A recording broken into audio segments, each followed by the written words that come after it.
Welcome back, everyone. Today I'm going to be commencing my review of the Hasbro Star Wars Black Series Imperial Guard Carnor Jax action figure. Is this action figure a paragon of resounding perfection, or should it be relegated to the dumpster, or is it characterized by insipid, unalloyed mediocrity? In the form of a quantitative score, I have to rate this action figure to be a 2 out of 10.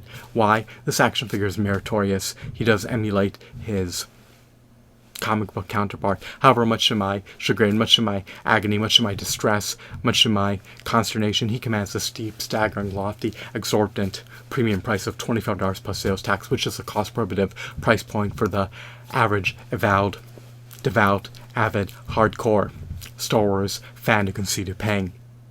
In spite of the fact that he commands a premium price that is 312% greater than the retail price of an 8-hour Toby's Marvel Legends action figure. In stark contrast to an 8-hour Toby's Marvel Legends action figure, he's devoid of a meticulously detailed Build-A-Figure piece for a behemoth 14 to 16-inch Build-A-Figure.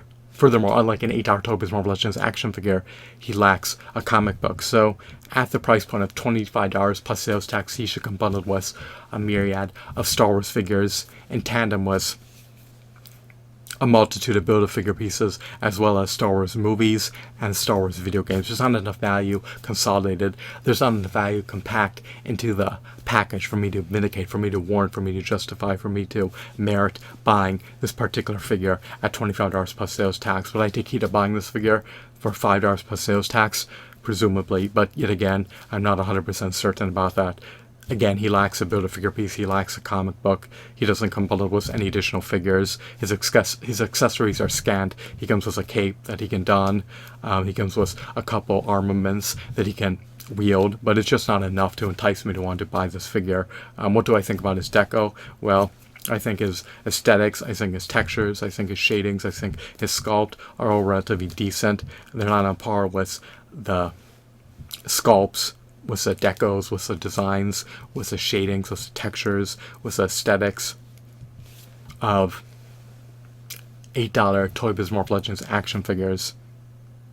This action figure is a far cry from being on par with an $8 Toy Biz Marvel Legends action figure in terms of its overall quality, but it's a decent figure nonetheless, but it's not, it doesn't offer enough merit for me to vindicate buying it. Is it a meritorious figure?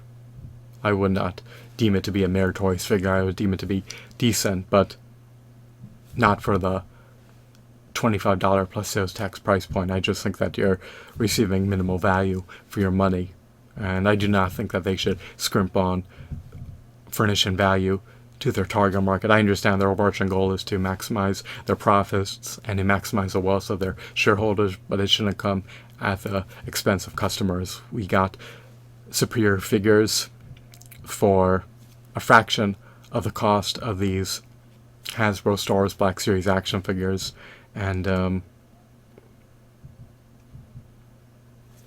it's truly unfortunate that he costs $25 plus sales tax. So my final verdict is 2 out of 10. I'm done adjudicating over this matter. Is it reprehensible and deplorable that they're charging $25 plus sales tax?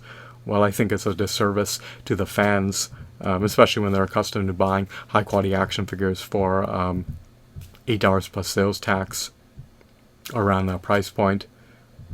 And if he's going to cost $25 plus sales tax, and they could have accentuated his features, his aesthetics, his deco, his design, his sculpt, his textures could have been enhanced.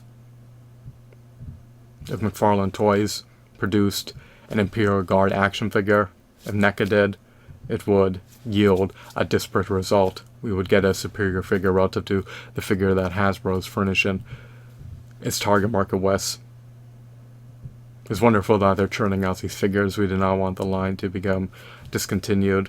However, we do want to procure them for a more affordable price point, and he's just not on par with other figures that are $25 or less, and most people would concur with this sentiment. He should at least be 7 inches tall. That seems to be the new scale But he, however, does coincide eminently well with a prodigious 6-inch action figure collection. But a 7-inch scale action figure, or an action figure part of a 7-inch scale line, is going to have more nitty-gritty details. Is going to have a larger canvas for a sculpt and highlights and meticulous details. So the sculptors are more limited to what they can do when they're producing a 6-inch action figure in lieu of a 7-inch action figure. So I hope that you deem this video to be enthralling and insightful. As this action figure were 7 inches, I would rate him to be a 3 out of 10 in lieu of a 2 out of 10, but 6 inches today just doesn't cut it. He's probably closer to 6.5 inches, but it's still not enough for me to substantiate, relinquish, and $25 to buy this figure, despite of the fact that I love the Star Wars franchise. I hope that you found this video to be intriguing. Have a blissful day. Goodbye.